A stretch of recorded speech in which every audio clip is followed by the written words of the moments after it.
Hi hello నేను మీ సుకన్య. సముద్రంలో జాలర్లు లైటింగ్ కోసం ఏం చేస్తారో చూద్దాం. ఇప్పుడు లోపల మీకు కరెంట్ ఉంటుంది కదా, అప్పుడు మీరు ఏం యూజ్ చేస్తారు లైటింగ్ కోసం? బ్యాటరీ పట్టుకెళ్తాం.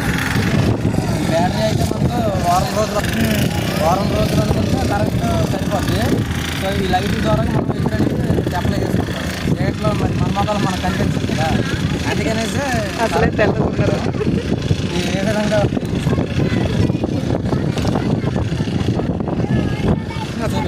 చూస్తున్నారు కదా, ఈ విధంగా అయితే కరెంట్ వెలుగుతుంది మనకు. సో అంచేతనే మనకు చేపలు కూడా పట్టే అవకాశాలు ఉంటాయి. ఇలాగ అడిగితే వెలుగుతుంది. సో నైట్ టైం అయితే ఎక్కువ వెళ్తూ వస్తుంది. అది అలా పట్టుకొని ఉండాలా? మరి పట్టుకొని ఒకరు ఉండాలా? ఇది ఇలాగ కిప్పులు ఉంటాయి, కిప్పులు తగిలించుంటాయి. పట్టుకుని ఎంతసేపు పట్టుకోగలం, పట్టుకుంటాం. అవునవును. అది ఈ విధంగా మనం అనేది ఏటకు సరిపోయినట్టుగా ఉపయోగిస్తాం. ఈ ఏట తీసుకున్నాం. దీనికంటే పెద్దది కూడా ఉంది మనకి. ఇది ఒక ఎంత పడింది? 8,000 అంత పడింది. పెట్టేసుకుంటాం.